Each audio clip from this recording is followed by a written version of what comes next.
Life After Prison. By Silence You. Kabanata 2311 hanggang 2320. Naghahanda na sana si Severin para kumilos nang biglang naging seryoso ang ekspresyon ni Blake. Tumingin si Blake sa langit na hindi kalayuan ng may pag-aalala, hinigpitan ang hawak sa itim, may kantab, at may singsing na espada.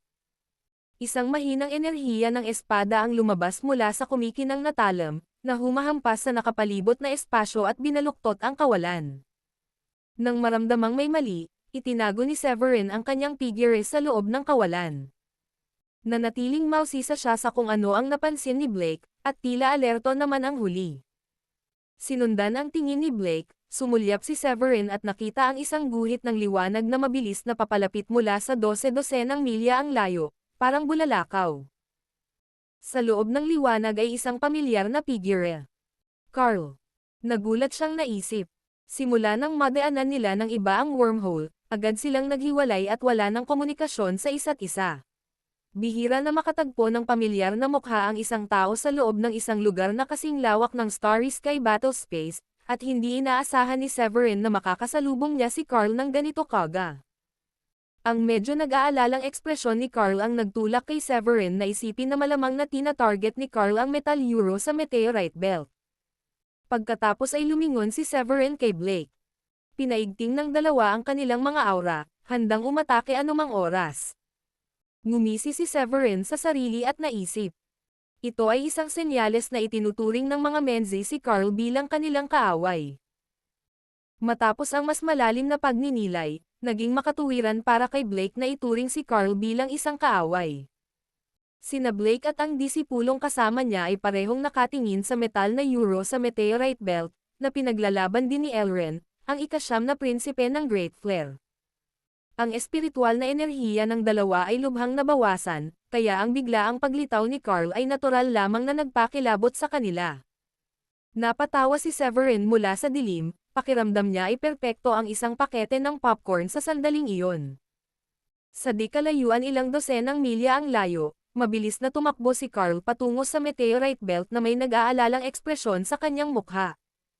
Ang mga alaala ng kanyang panahon sa Uncharted Planet ay nagdulot ng pagkabalisa at pagkabalisa. Lalong tumindi ang kanyang tensyon nang maramdaman niya ang mga shockwave ng isang labanan sa meteorite belt sa unahan. Kalokohan. Hindi ko akalain na may kumukuha rin pala ng metal na euro mula sa meteorite belt na ito. Nagmuni-muni si Carl nang may iritasyon. Nabigo na siyang makuha ang Lunar Do, at ang pagkawala ng isa pang pagkakataon ay lubhang makakahadlang sa kanyang pagbabalik sa kadakilaan. Dahil sa kaisipang iyon, pinakawalan ni Carl ang kanyang aura at pinabilis ang kanyang bilis upang dumiretso sa meteorite belt.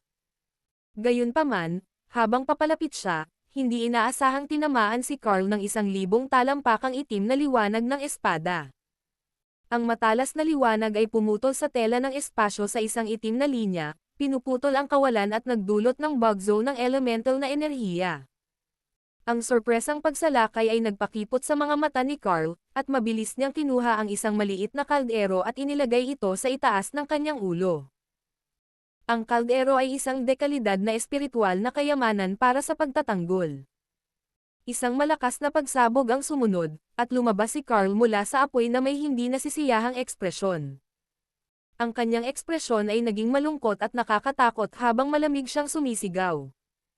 Sino ang sumalakay sa akin? Pagkatapos ay humalangaw-ngaw ang isang boses mula sa meteorite belt. Lumabas ka, inaangkin ko ang lahat ng nandito. Nag-aalab na sa galit si Carl dahil sa naunang pag-atake, at lalo pang napukaw ang kanyang galit dahil sa pagsaway at kahihiyan. Bago pa man siya makasagot, muling nagpakawala si Blake ng isa pang atake mula sa meteorite belt. Ang nakakatakot at kakilakilabot na enerhiya ng espada ay nagpang-inig kay Carl. Gumalaw siya upang harangan ang atake at napagtanto na may mali, ang pangalawang atake ay mas malakas pa kaysa sa una.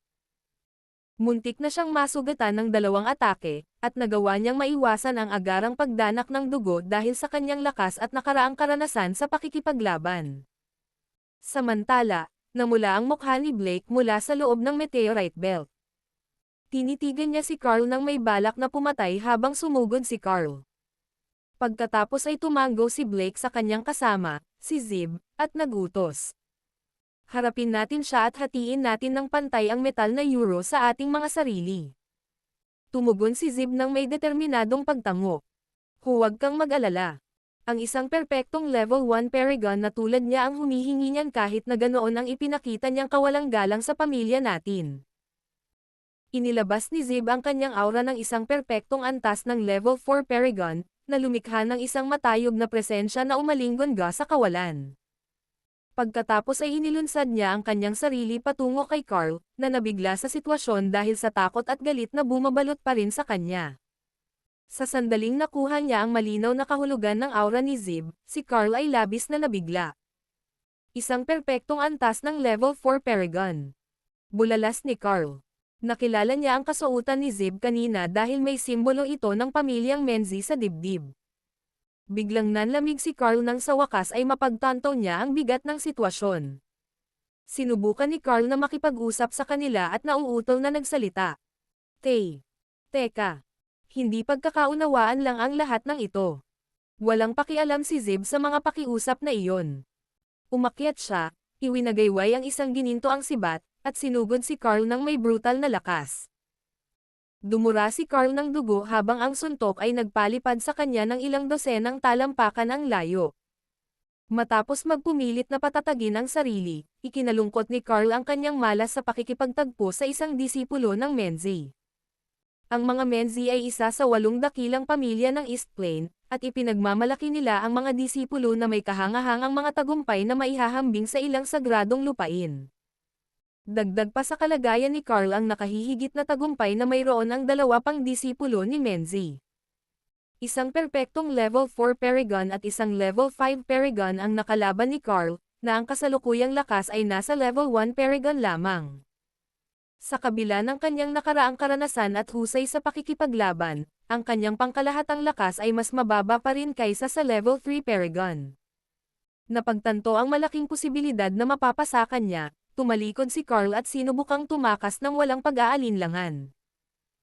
Nang masaksihan ang pagtatangka ni Carl na makatakas, si Blake, na nagpapagaling sa meteorite belt, ay nagutos kay Zib. Patayin mo siya. Umabot na sa sukdulan ang galit ni Carl, ngunit tanging naiiyak niya ay ang kasawiang nangyari sa kanya sa di inaasahang engkwentro.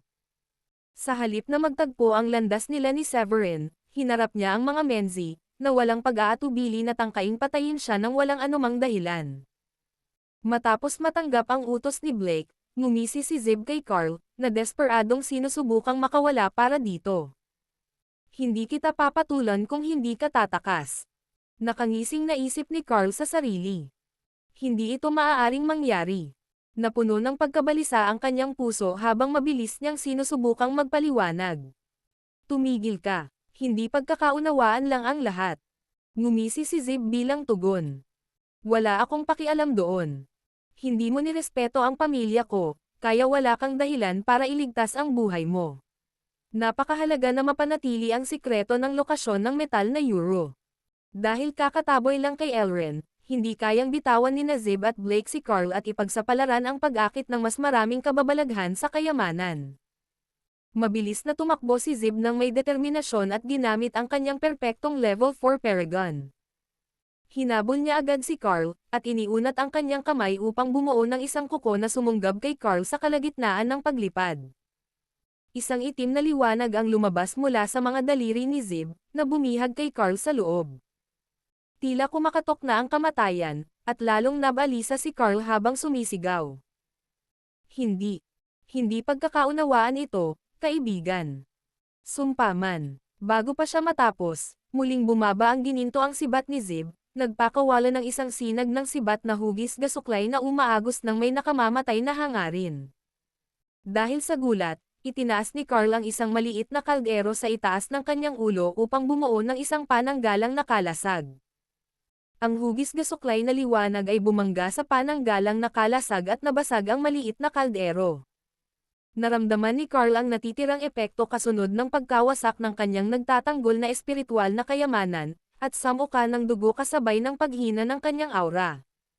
Nakatago sa loob ng mga anino, Nagulat si Severin nang maramdaman ang lumiliit na aura ni Carl at nagpa siya na oras na para makialam. Hindi na makakatagal si Carl. Punong-puno ng kagustuhan si Zib na hawakan si Carl, at naramdaman ni Severin na ito na ang pinakamagandang pagkakataon para palihim na atakehin si Blake. Kapag nawala na si Blake, malapit nang mapasa kanya ang metal na euro. Ang mga kaisipang iyon ang nagudyok kay Severin na itoon ang kanyang pansin sa kinaroroonan ni Blake. Tila lumaki ng husto ang sentro ng enerhiya sa loob ng kanyang katawan, at ang kanyang kahangahangang lakas ay nagsisimulang mapuno ang kanyang mga paa at kamay. Maging ang berdeng lotus sa loob ng dagat ng enerhiya ay nagsisimulang magliyab. Sa sumunod na segundo, kusang kumilos si Severin. Huwag mong saktan ang senior ko. Lumabas mula sa kawalan mga 100 talampakan ang layo kay Blake. Ang level 3 Paragon aura ni Severin ay sumire sa nakapalibot na espasyo at naglabas ng maraming elemento. Ang Lotus Divine Attack, na ipinakita bilang isang tricolored green lotus na naglalabas ng mabangis na apoy, ay naglabas ng isang malakas na alulong habang ito ay kumakalat sa hangin. Sa sandaling ilunsad ni Severin ang kanyang pag-atake, naramdaman ni Blake ang isang paparating na panganib habang nakaupo pa rin nang nakakross ang mga paa at nagpapagaling mula sa kanyang mga sugat. Malaki ang pagbabago ng kanyang ekspresyon habang siya ay bumulalas. Sino ang nandyan? Ang Lotus Divine Attack ay nagdulot ng pagliit ng mga pupil ni Blake, at dali-dali niyang itinaas ang kanyang mga kamay upang bumuo ng isang defensive seal. Gayunpaman, ang lakas ni Severin ay tumaas ng malaki, kaya dinobol ang kapangyarihan ng Lotus Divine Attack. Kahit ang isang level 5 Paragon ay magtatamo ng malubhang pinsala kung ang atake ay tumama sa kanila. Sa kabila ng matinding lakas ni Blake, ang kanyang naubos na espiritual na enerhiya na resulta ng labanang katatapos lang niya ay nagbigay sa kanya ng mas mababa sa 60% lakas. Wala siyang pagkakataon laban sa pinahusay na Lotus Divine Attack ni Severin. Kasunod ng malakas na pagsabog, isang pagsabog ng apoy ang sumiklab sa harap ni Blake, at ang nakapandidiring shockwave ay agad na sumire sa depensibong aura sa harap niya. Ang nagliliyab na berdeng lotus ay umikot na parang isang maliit na buhawi, nasabik na nilamon ang laman ni Blake sa pagtatangkang gawing abo siya. Mabuti na lang at mabilis ang kanyang mga reflexes kaya naramdaman niya ang pagkabasag ng kanyang espiritual na liwanag na kalasag. Sinimulan niyang gamitin ang kanyang depensibong espiritual na kayamanan, ngunit kahit na noon, medyo malala pa rin ang mga pinsalang natamo niya. Ang marahas na pagsabog ay nagdulot kay Blake ng pakiramdam na parang isang napakalaking bundok ang bumangga sa kanyang dibdib, na nabali ang ilang tadyang. Ang mas ikinagulat niya ay ang kakayahan ng espiritual na apoy na sunugin ang kanyang kamalayan, na nagdudulot ng malaking pinsala sa kanyang kaluluwa. Nang lumabas siya mula sa apoy, pinunasan ni Blake ang dugo sa sulok ng kanyang bibig at sumulyap ng malamig kay Severin. Sa malamig na tono, ipinahayag niya, "Papatayin kita." Bagamat nagawa niyang iwasan ang palihim na pag-atake ni Severin, ang mga pinsalang natamo niya ay medyo malubha. Ang lalong nagpatindi sa galit ni Blake ay ang kahihiyan na dinanas niya, bilang anak ng isang respetadong pamilya. Sa di kalayuan, huminto si Zib nang marinig ang pagsabog sa likuran niya. Mabilis siyang lumingon at tumingin kay Severin matapos marinig ang sigaw ng huli, at ang kanyang tingin ay lalong naging malamig habang nakatingin kay Carl. "May dala kang backup?" Tinanong ni Zib si Carl nang may malamig na ekspresyon. Nakahinga ng maluwag si Carl na dumating si Severin para iligtas siya, ngunit nakaramdam pa rin siya ng kilabot matapos marinig ang mga salita ni Zib. Mariin niyang itinanggi. Hindi. Huwag mo akong pagsabihan ng kung ano-ano. Hindi ko siya backup." Dahil sa takot sa balak na pagpatay ni Zib, nagpa siya si Carl na huwag aminin ang anumang kaugnayan kay Severin at kinatatakutan ang mga kahihinatnan ng paggawa nito. Sinulyapan niya si Severin at napansin na ang mga mata ni Blake ay puno ng balak na pagpatay matapos siyang malubhang masugatan. Pagkatapos ay bumalik ang tingin ni Zib kay Carl habang sinasabi niya ito. "Huwag kang magsinungaling sa akin." Sa sumunod na sandali, tinangka ni Zib na patayin si Carl.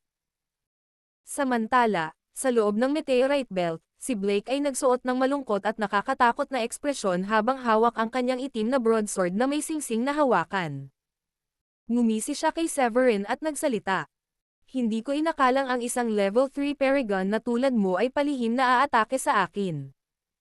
Hindi ko inaasahan iyon. Ngumisi si Severin at sumagot. At paano naman ang palihim na pag-atake? Sinalakay mo ang kasama ko. Nakatutok ang atensyon namin ni Carl sa metal na euro dito. Ngayon, dapat kayong dalawa ang tumakbo kung alam ninyo kung ano ang makakabuti para sa inyo. Bagamat hinanggad ni Severin ang metal na euro sa sinturon ng meteorite, kinilala niya ang mabigat na hamon na iniharap ng dalawang disipulo ni Menzi.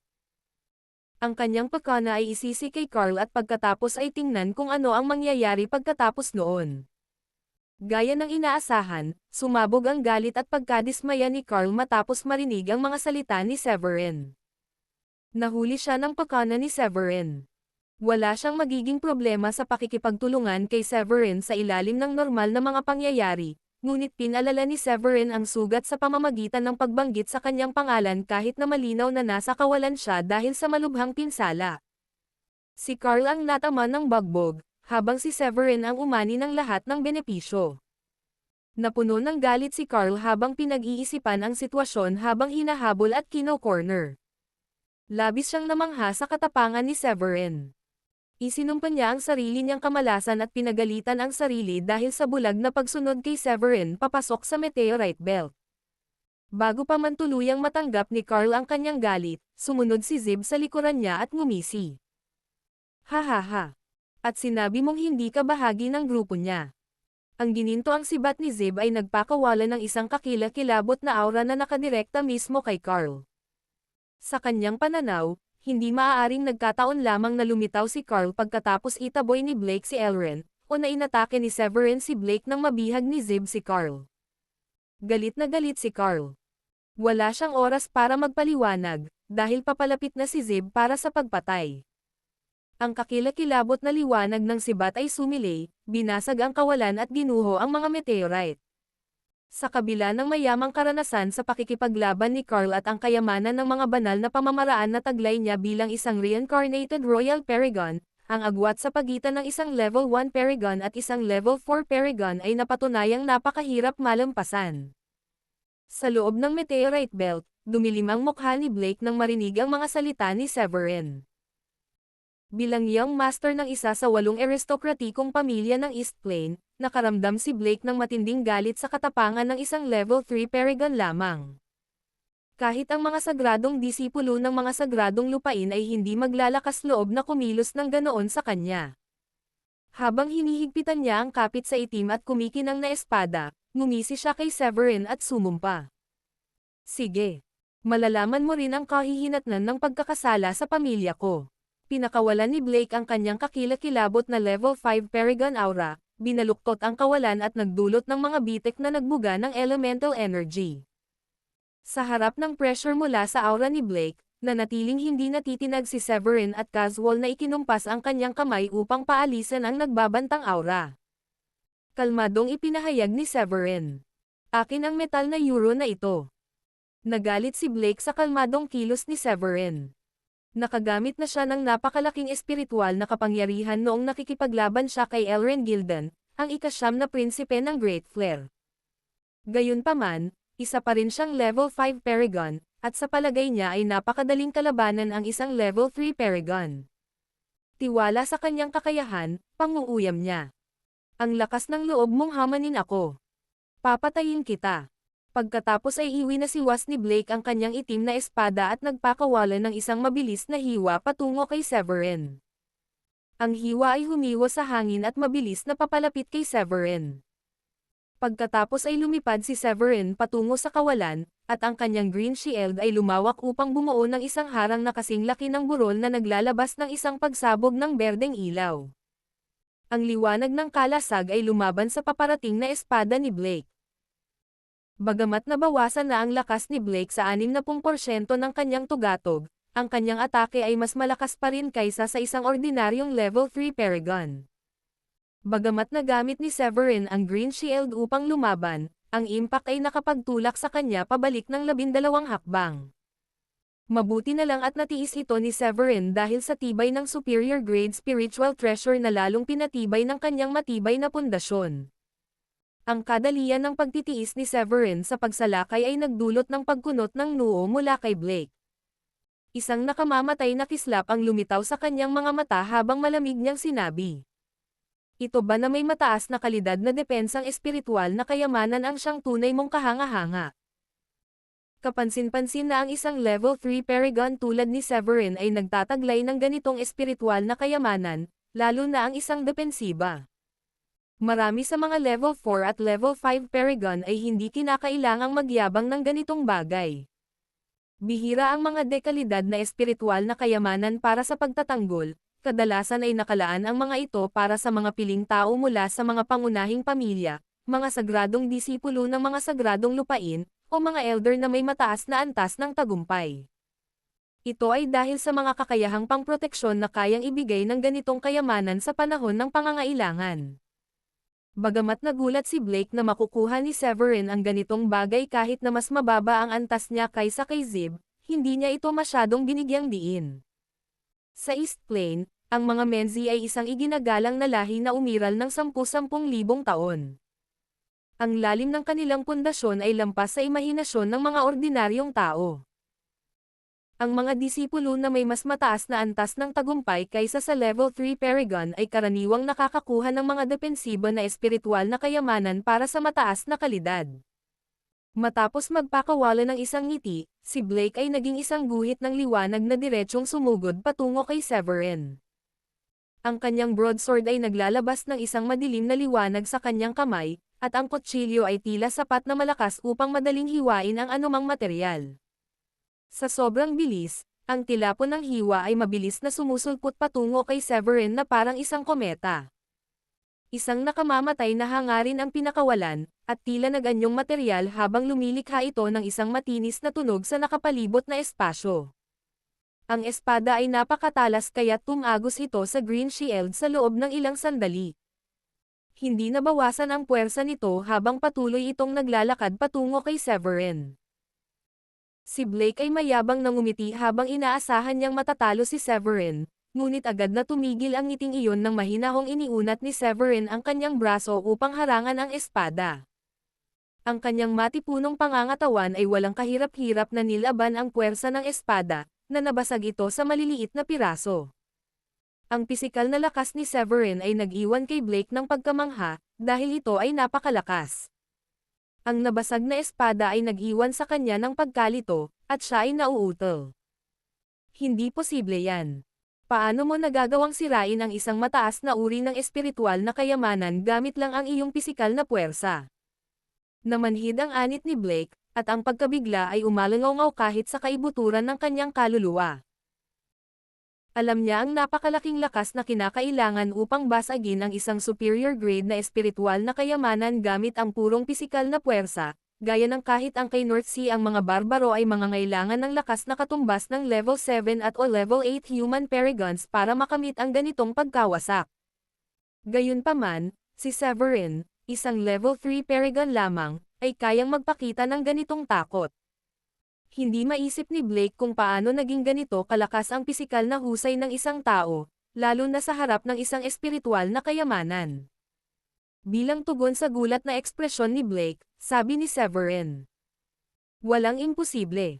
Ang pisikal na katawan ni Severin ay sumailalim sa espesyal na pagpapatibay, at nagawa na niyang malampasan ang mga antas simula noong siya ay isang Supreme Saint pa lamang.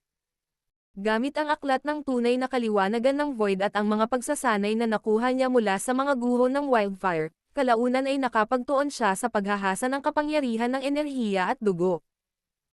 Nang makarating siya sa Paragon, ginamit ni Severin ang kanyang katawan bilang isang sisidlan upang tahakin ang dagat ng pagdurusa. Sa ganoong paraan, ang kapangyarihan ng enerhiya at dugo, na maihahalin tulad sa isang hurno ng langit at lupa, ay pumukaw sa kanyang sinaunang espiritu at nagbigay daan sa kanya na kumonekta sa kapangyarihan ng langit at lupa. Si Wildfire ay isang kilalang figure sa South Sky libu-libong taon na ang nakalilipas. Taglay niya ang isang walang talo na presensya na may makapangyarihang pisikal na katawan at ang mahiwagang kapangyarihan ng Wildfire Lotus. Maging ang kalapit na West Region at ang mga maharlikang Paragon ng Midland ay walang kapantay sa mga kakayahan ng Wildfire. Kung hindi dahil sa hindi napapanahong pagkamatay ni Wildfire at hindi matagumpay na tagumpay sa kataas-taasang Paragon, walang duda na duminahin sana ng Wildfire ang South Sky. Dahil naunawaan ni Severin ang Book of True Void Enlightenment, kalaunan ay naging pamilyar siya sa Lotus Divine Attack. Kasama ng pagkain ng Lunar Dew, ang kanyang pisikal na lakas ay maaaring makapantay kahit sa isang pinakamataas na antas ng espiritual na kayamanan. Ang kanyang lakas ay maihahambing sa isang tunay na dragon o isang sinaunang hindi tao, kaya ni Severin nadurugan ang isang mataas na kalidad na espiritual na kayamanan ng walang gaanong pagsisikap. Samantala, malakas si Blake, ngunit ang kanyang espiritual na kayamanan ay limitado lamang sa mga mataas na kalidad kahit na mayroon siyang level 5 Paragon attainment at isang mahuhusay na miyembro ng Menzies. Bagamat maaaring mas mahina ang lakas ni Severin, mayroon siyang pisikal na katawan na kayang magpagalaw ng mga bundok, hatiin ang mga dagat, at hatiin ang kawalan. Iyon lamang ay lumampas na sa kakayahan ni Blake. Dahil sa mga kadahilan ng iyon kung bakit nagkaroon ng lakas ng loob si Severin na pasukin ang meteorite belt na natagpuan ni Blake. Matapos makabawi mula sa unang pagkabigla, inamin ni Blake. Siguro minamaliit kita. Naiintindihan ko na ngayon kung saan nanggagaling ang kayabangan mo. Inatake ni Blake si Severin dahil sa purong galit at hindi siya nag-iisip ng tama. Nang matagumpay siyang nalabanan ni Severin at itinaas ang isang nakahihigit na kalidad na espiritual na kayamanan, saka lamang tuluyang isinantabi ni Blake ang kanyang pagmamataas at paghamak. Napagtanto ni Blake na nahaharap siya sa isang kalaban na kapantay ng lakas ni Elren, ang ika-9 na prinsipe ni Great Flare. Nagmula si Blake sa mga Menzi, isa sa 8 aristokratang pamilya sa East Plain. Gumawa sila ng pangalan para sa kanilang sarili matapos magtagumpay ang kanilang mga ninuno sa paglalatag ng pundasyon matapos maging isang Celestial. Dahil sa lahi ng mga Menzi, taglay niya ang tunay na Celestial na dugo na kakaiba sa ibang mga prodigy. Bagamat ang tunay na Celestial na dugo sa loob niya ay napakaliit lamang, marahil kalahati ng tunay na banal na anak ni Menzi, ito ay isang bagay na hindi maaasahan ng sinumang ordinaryong tao. Ipapakita ko sa iyo kung ano ang mangyayari kapag ininsulto mo ang pamilya namin. Malamig na pahayag ni Blake. Ang tono niya ay may bahid ng mapanlit na hangarin. Habang nagsasalita siya, ang enerhiya ng dugo sa loob niya ay umalangaw-ngaw, at isang parang kluber na disenyo ang lumitaw sa kanyang noo. Ang nakapalibot na espasyo ay naging bahagyang hindi matatag, at isang magulong kaguluhan ang sumiklab mula sa mga bitek nito. Pagkatapos, isang transcendent na aura ang lumabas mula sa loob ni Blake, na mas maliit pa kaysa sa level 3 Paragon na nakamit ni Severin. Nanliit ang mga mata ni Severin matapos masaksihan ang palabas. Ito ba ay isang kapangyarihan ng bloodline? Ayon sa alamat, ang malalaking pamilya sa East Plain ay kapantay ng mga sagradong lupain. Utang nila ang kanilang katayuan hindi lamang sa lakas ng kanilang mga pinuno ng pamilya, kundi pati na rin sa pagkakaroon ng dugong celestial. Ang mga inapo na ipinanganak sa mga tunay na celestial ay may napakalaking talento, at ang minanang kapangyarihan ng lahi ay kahawig ng angkan ng mga demonyong Lance Bannercat. Ang ganitong kapangyarihan ay nagbigay daan sa kanila na gamitin ang kanilang mga kakayahan sa ninuno, na nagbigay daan sa kanila na makamit ang kaukulang banal na pamamaraan. Sa East Plain, ang kinakailangan para sa banal na anak ng bawat henerasyon ay ang pagkakaroon ng banal na konstitusyon at malakas na kapangyarihan ng lahi. Ang kapangyarihan ng bloodline ang tanging sisidlan na maaaring maglaman ng mga kasanayang ninuno at mga banal na pamamaraan ng mga pangunahing pamilya na umakyat sa mas mataas na kaharian. Hindi ito mapapantayan ng mga sagradong lupain sa South Sky, Midland at iba pang mga rehiyon. Bagamat ang ilang tagapagtatag ng mga sekta ng sagradong lupain ay nagtagumpay na maging isang celestial, halos imposibleng maipasa ang kapangyarihan ng kanilang bloodline. Ang pagkakaroon ng kapangyarihan ng bloodline ng isang celestial ay nagpapahintulot sa isang tao na gumamit ng mahiwagang husay sa mga kritikal na sandali, na lumilikha ng isang walang kapantay na kakayahan upang makamit ang tagumpay laban sa isang prodigy na may parehong antas. Dahil ito ang unang pagkakataon na nakatagpo si Severin ng isang taong may kapangyarihan ng bloodline. Agad na nanigas ang kanyang mga kalamnan, at ang kanyang ekspresyon ay naging alerto. Tinipon ni Elren ang kanyang kapangyarihan ng bloodline, at ang reaksyon ni Severin ay nagdulot ng isang pang-iinis. Natatakot ka na ba ngayon? Aba, huli na ang lahat para dyan. Determinadong wakasan ang buhay ni Severin, walang itinanggi si Blake habang ginagamit niya ang kanyang bloodline power at mga ninunong divine abilities upang magsagawa ng isang nakamamatay na atake. Ang disenyo ng clover sa noo ni Blake ay kuminang ng maliwanag, at bawat selula sa kanyang katawan ay walang humpay na sumipsap ng nakapalibot na espiritual na enerhiya. Sa loob ng ilang segundo, ang aura ni Blake ay tumaas ng mabilis mula sa initial stage level 5 Paragon, patungo sa mid-stage, peak stage, perfect stage at hanggang sa wakas ay umabot sa level 6. Kasunod ng pag-agos ng kanyang espiritual na enerhiya, bumuo siya ng isang selyo gamit ang kanyang mga kamay habang ang marka sa kanyang noo ay naglabas ng isang makinang na liwanag.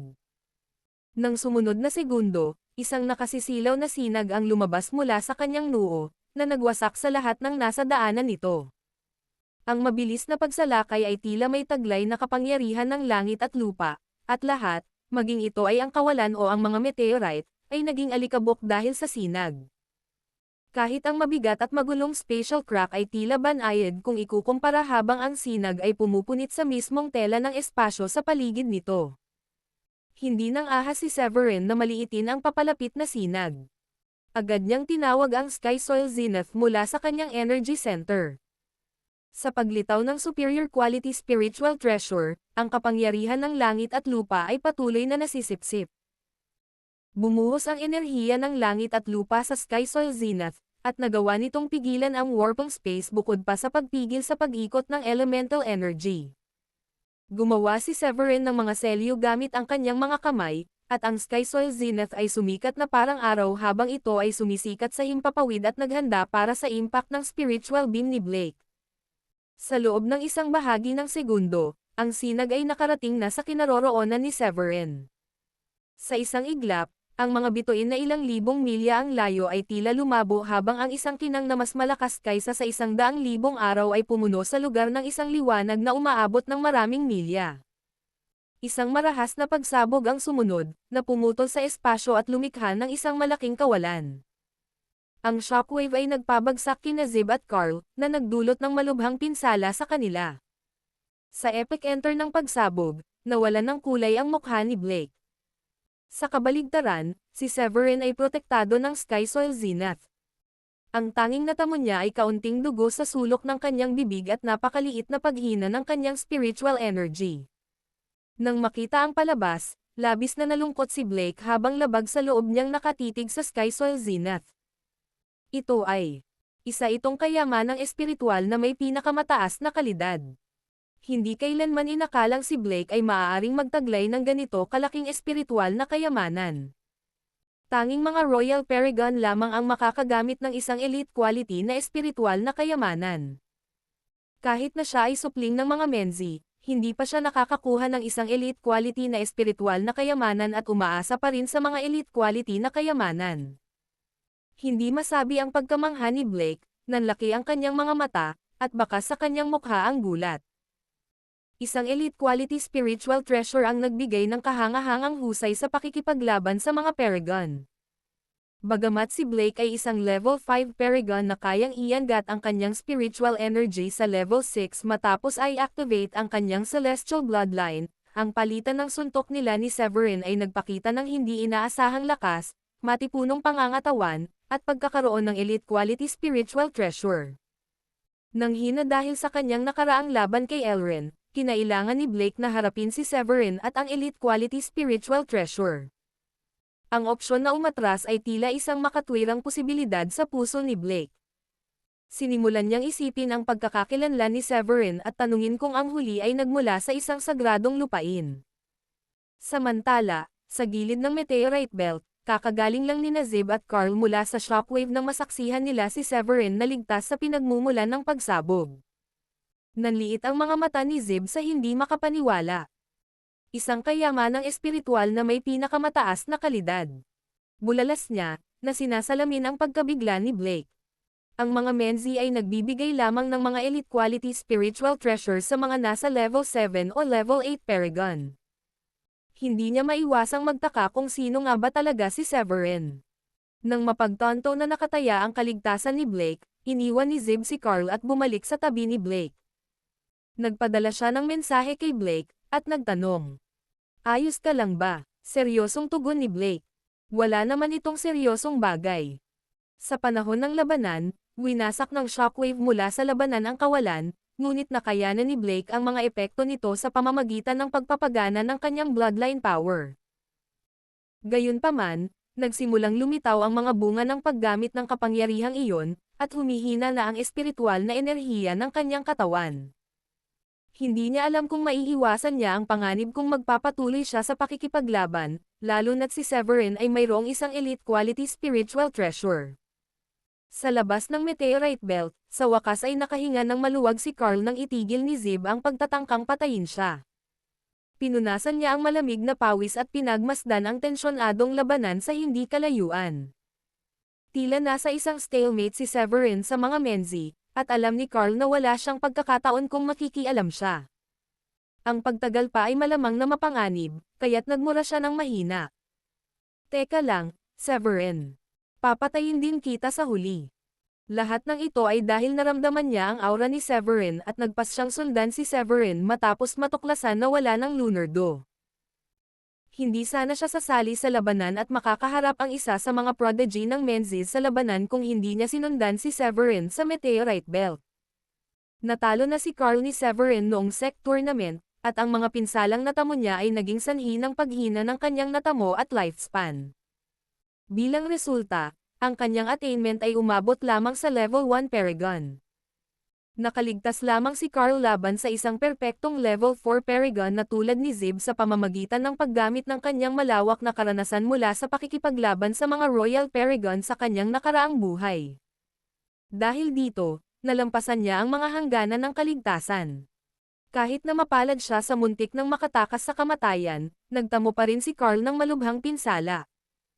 Habang pinagmamasdan niya ang sitwasyon, napagtanto niya na walang saysay na manatili roon. Ang mga pagkakataon ng meteorite belt ay mananatiling hindi niya maabot kahit pa manalo si Severin o ang dalawang kababalaghan ni Menzi. Pinili ni Carl na umalis at iligtas ang kanyang buhay, galit na tinitigan ni Severin si Carl bago naglaho sa mabituing kalawakan kasabay ng isang agos ng liwanag. Hindi napansin ang pag-alis ni Carl sa gitna ng tindi ng meteorite belt. Isang maliit na taluktok na kasing laki ng bundok ang lumulutang sa ibabaw ni Severin, na naglalabas ng enerhiya ng langit at lupa na humahampas sa nakapalibot na espasyo. Matapos masaksihan ang kahangahangang tangkad at maringal na aura ni Severin, napabuntong hininga si Blake nang lumitaw ang isang kislap ng liwanag sa kanyang mga mata. Pagkatapos ay sumigaw siya. Sigurado ka bang gusto mong tutulan ang pamilya namin? Ngumiti si Severin bilang tugon. Hindi ito tungkol sa pagkontra sa pamilya mo. Nakatuon lang ang aking pansin sa lugar na ito. Batay sa mga indikasyon mula sa mapa ng kayamanan na nakuha niya mula kay Alva, isang mayamang deposito ng metal na euro ang naruroon. Ang metal euro ay isang mahalagang sangkap para sa paggawa ng mga dekalidad na espiritual na kayamanan, at tumanggi si Severin na isuko ang pagkakataon ng ganoon kadali. Kahit na wala siyang gaanong gamit para sa metal na euro, maaari niya itong gawing sandata para kay Diane at sa kanyang mga asawa. Habang tinitingnan ni Blake ang determinasyon ni Severin, nag-alab ang galit sa loob niya habang namumutla ang kanyang mukha. Ang pag-iisip ng kahangahangang lakas ni Severin at ang nakakatakot na presensya ng Sky Soil Zenith ay nag-iwan sa kanya ng walang pagpipilian kundi ang magdalamhati kung paano kinalabasan ang sitwasyon. Tila kontrolado ni Blake ang sitwasyon, dahil mayroong isang level 4 Paragon sa kanyang tabi. Bukod pa rito, ang nakamit ni Severin ay isa lamang level 3 Paragon, at kahit ang pagkakaroon ng isang elite quality na espiritual na kayamanan ay hindi dahilan upang makalaban ang dalawang tao. Gayunpaman, kinilala ni Blake na ang pakikisangkot sa isang freeway na pakikibaka ay nakakapinsala sa kanyang grupo. Gusto niyang makuha ang ilan sa metal na euro sa loob ng meteorite belt, kaya't inilahad niya ang kanyang mga kamay kay Severin at nagmungkahi ng isang diplomatikong solusyon. Maraming meteorite dito, at ang mainam na solusyon sa ating puot ay ang pagtawag ng tigil putukan at hatiin ang halaga batay sa ating mga kalakasan. Matatag na umiling si Severin. Hindi niya matanggap ang ideya na isuko ang potensyal na kayamanan sa iba, lalo na't hindi pa ganoon kahirap si Blake. Si Blake, kahit na isa siyang level 4 Paragon, ay magkakamali kung iisipin niyang matatalo niya si Severin. Total, malaking utang na loob ni Severin sa kanyang tagumpay ang paglampas sa mga antas na mas mataas kaysa sa kanya. Ang pagkakaroon ng isang elite quality spiritual treasure at katawan na mas malakas pa sa dragon ay nangangahulugan na kahit sina Zeb at Blake ay hindi siya matatalo kung magtutulungan sila. Nang ang alok ni Blake ay sinalubong ng mariing pagtanggi mula kay Severin, pinagalitan ni Zeb. Lumalampas ka sa linya. Nagpakawala siya ng isang pagsabog ng galit habang naghahanda siyang atakihin si Severin. Gayunpaman, si Blake ay yumuyuko na sa epekto ng paggamit ng kanyang bloodline power, at isang pag-agos ng dugo ang umabot sa kanyang lalamunan. Ang kanyang aura ay bumagsak mula sa level 6 patungo sa level 5 Paragon. Young Master. Bulalas ni Zeb sa nakita. May sama ng loob na tinitigan ni Blake si Severin. Sige. Aalis na kami.